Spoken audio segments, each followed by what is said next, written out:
নমস্কার বন্ধুরা, আপনারা কেমন আছেন? এই দেখুন, এখানে দুটো একসাথে আমি বেগুন শাঁকা আজকে করছি। দুটো একসাথে বেগুন শাঁকা করছি কারণ আজকে একটু লেট হয়ে গেছে। আজকে আসলে একটু কাজ করছিলাম, ওই জন্য একটু দেরি হয়ে গেছে। কাজ করছিলাম তো সেই জন্য। আর এখন বিয়েবাড়ির সিজন চলছে, পার্লারেও কাজে ভীষণ ব্যস্ত ছিলাম, তো বাড়িতে আসতেও লেট হয়ে গেছে। তারপর ছেলের পরীক্ষা চলছে, ছেলেকে নিয়ে একটু পড়াতে বসেছিলাম, ওই জন্য দেখুন বেগুন শাঁকা বসিয়ে দিয়েছি। আর এটা কি বলুন, দেখুন, বুঝতে পারছেন এটা কি? এই দেখুন, এই দেখুন, দেখুন আজকে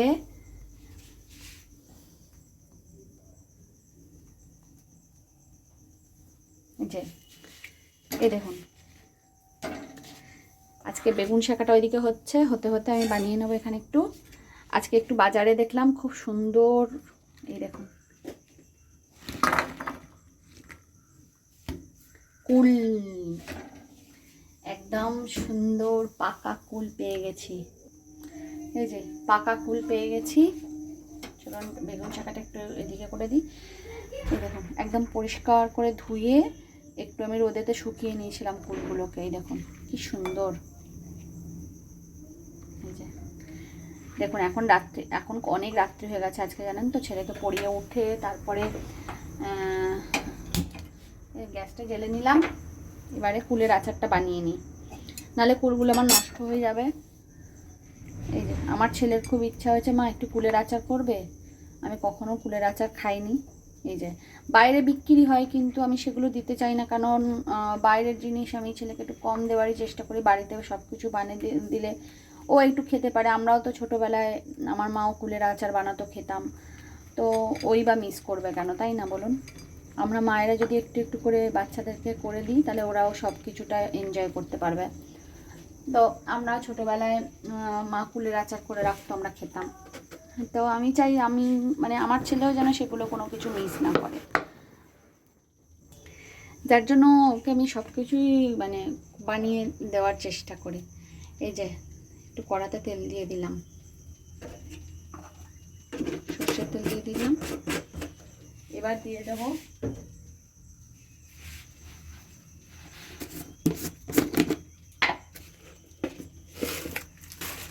শুকনো লঙ্কা, একটা শুকনো লঙ্কা দেবো।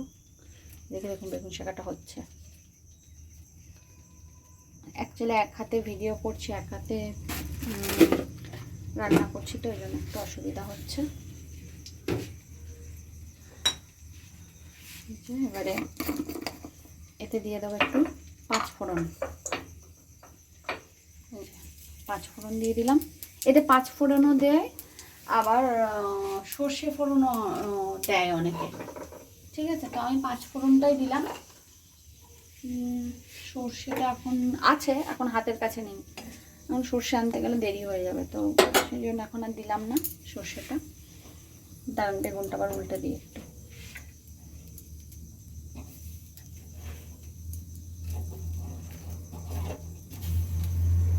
আমার ছেলে বেগুন শাঁকা খেতে এত ভালোবাসে, ওর জন্য, যার জন্য আমাকে প্রায় দিনই করতে হয়।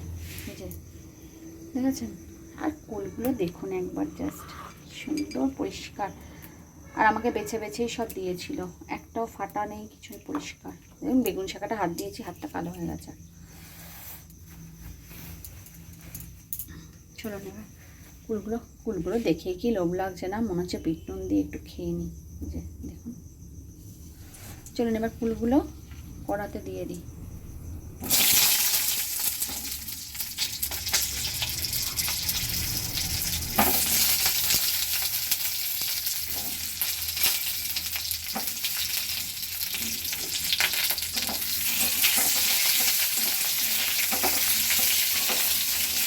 এবারে না দেখুন, পুরো রসগোল্লার মতো ফুলে যাবে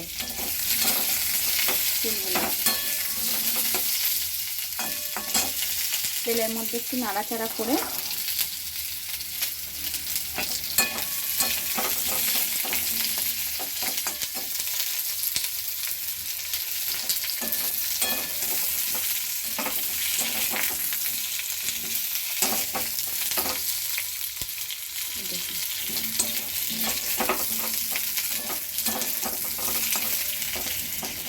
দেখছেন আস্তে আস্তে ফুলে যাচ্ছে। বেগুন শাকাটা একটু উল্টে দিই। বেগুন শাকাটা অলমোস্ট হয়েই গেছে।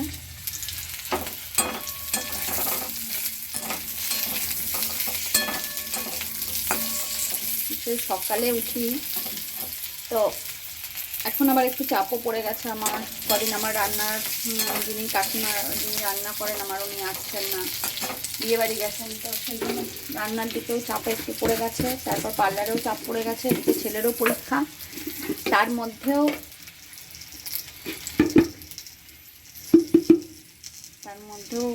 আমাকে এরকম নুন দিয়ে দিলাম। নুন কিন্তু মানে টক বলে যে খুব বেশি নুন দেবো তা কিন্তু নয়। বেশি নুন হয়ে গেলে এই আচারটা ভালো লাগে না, একটু মিষ্টি মিষ্টি ভালো লাগবে।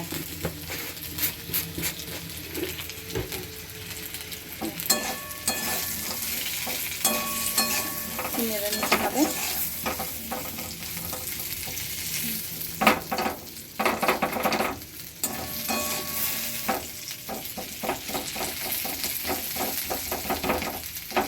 যেগুলো গোটা গোটা মধ্যে একটুখানি ফাটিয়ে দেবেন, না হলে দুধটা ভেতরে ঢুকবে না।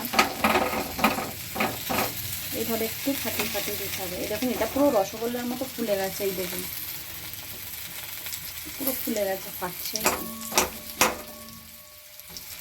একটুখানি ফাটিয়ে ফাটিয়ে দিতে হবে এটাকে, দুধগুলো, না হলে ভেতরে গুড়টা ঢুকবে না।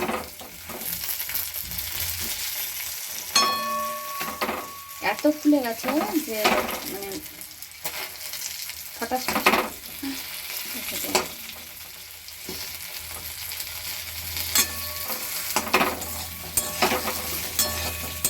দেখুন পুরো হয়ে গেছে আমার এটা। এরপরে আমি দিয়ে দেবো এর মধ্যে আসল জিনিস।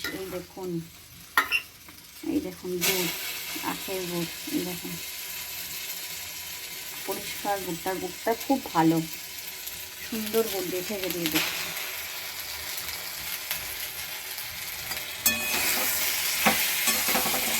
গুড় দিয়ে দেখুন নামাতে হবে।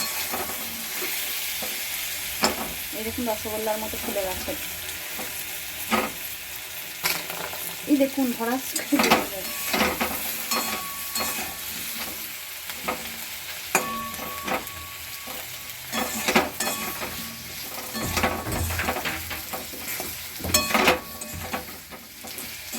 দেখুন এবার গুড় পড়েছে। গুড় পড়তেই আরো বেশি এই গুড়ের আচার যে কি লোভনীয় জিনিস না, দারুণ। আমার ছোটবেলায় মনে আছে মা করে করে রেখে দিত, আর ওই কাচের বয়মে করে রাখা থাকতো, দুদিনে শেষ।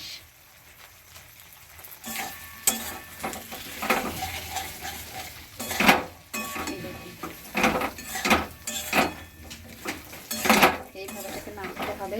জল দেবেন না, একদম ভুলেও জল দেবেন না। জল দিলে কিন্তু আর কন্ট্রোল করা যাবে না। গুড় দিয়েই এটাকে নাড়লেই এটা থেকেই মানে জল বা ফুলের যে সমস্ত ভেতরে এগুলো গ্রেভি, এটা রসটা বেরিয়ে আসবে, ফুলের রসগুলো বেরিয়ে আসবে, তখনই এটা হয়ে যাবে।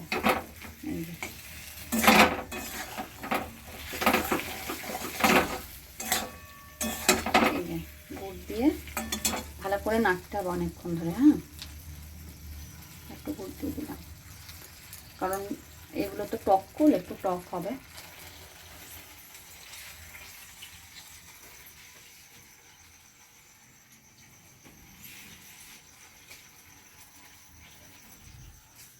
এই দেখুন কুলের আচার একদম রেডি। চলুন আচারটা আবার ঢেলে ফেলি।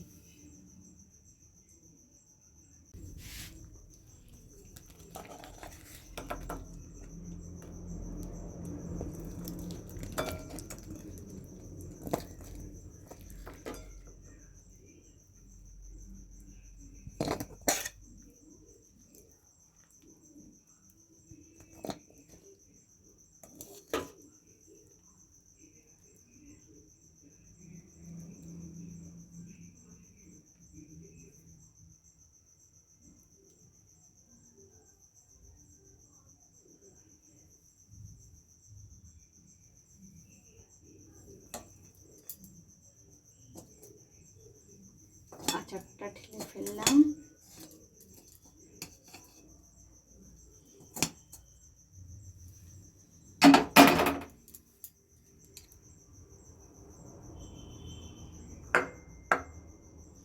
কীরকম হয়েছে ফ্রেন্ডস আচারটা আমাকে কমেন্ট করে কিন্তু জানাবেন, আর আমার ভিডিওটা কেমন লাগলো সেটাও একটু জানাবেন।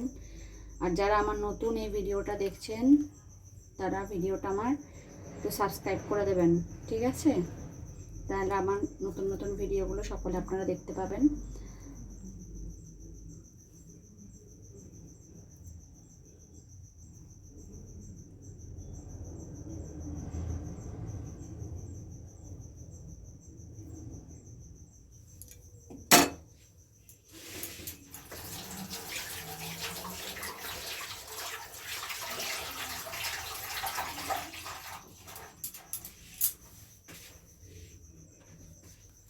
দেখুন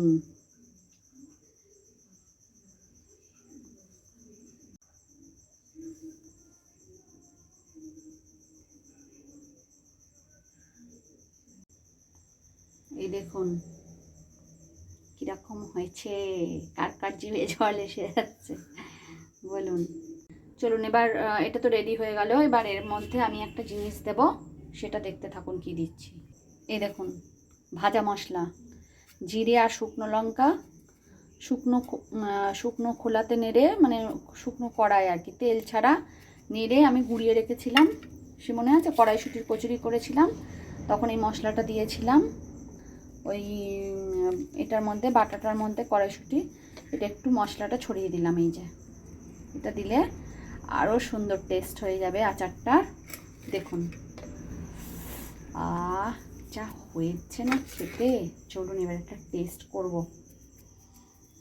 একটু রোদে বসে বসে একটা কুলের আচার খেয়ে দেখি কীরকম হয়েছে, ঠিক আছে? দেখুন বন্ধুরা কীরকম লাগছে আপনাদের। এই যে এই দেখুন কুলের আচার নিয়ে নিয়েছে, টেস্ট করি।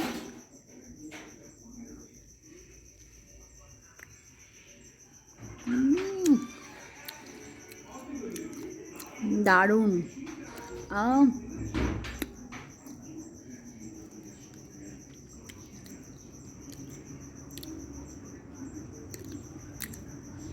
দারুণ হয়েছে। আপনারা এরকম কুলের আচার বানিয়ে নিন তাড়াতাড়ি, কারণ এরপরে আর এখনও বাজারে কুল পাবেন, পাকা কুল। এরপর কিন্তু বাজারে পাকা কুল পাবেন না। আমি এখন ছাদে বসে বসে রোদ তুলে কুলের আচার খাচ্ছি। এই দেখুন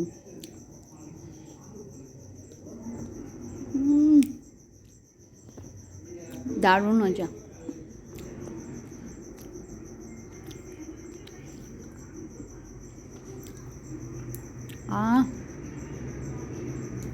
চলুন টাটা, চলুন সকলে ভালো থাকবেন, সুস্থ থাকবেন, সাবধানে থাকবেন।